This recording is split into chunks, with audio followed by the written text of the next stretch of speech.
you see people sometimes who say, I want to start a company, and then they kind of work through the process of coming up with an idea. And generally, those don't work as well as the case where somebody has the idea first, and then they kind of realize that there's an opportunity to build a company, and then they just turn out to be the right kind of person to do that.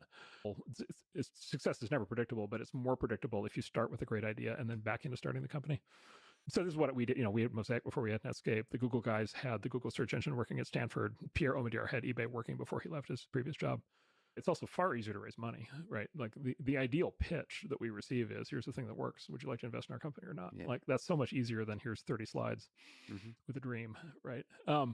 And then we have this concept called the idea maze, which our Balaji Srinivasan came up with when he was with us. There's a mythology that these ideas kind of arrive like magic, or people kind of stumble into them. It's like eBay with the pest dispensers or something.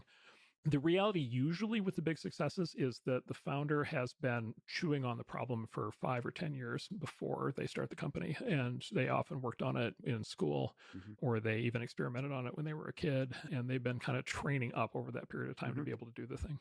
So they're like a true domain expert.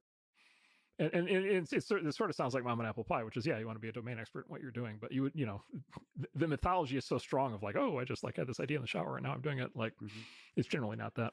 We call it the idea maze because for any idea, there's like all these different permutations. Who should the customer be? What shape, form should the product have? And how should we take it to market? And all these things. The really smart founders have thought through all these scenarios by the time they go out to raise money. And they have like detailed answers on every one of those fronts because they put so much thought into it. The sort of more haphazard founders haven't thought about any of that. And it's the detailed ones who tend to do much better.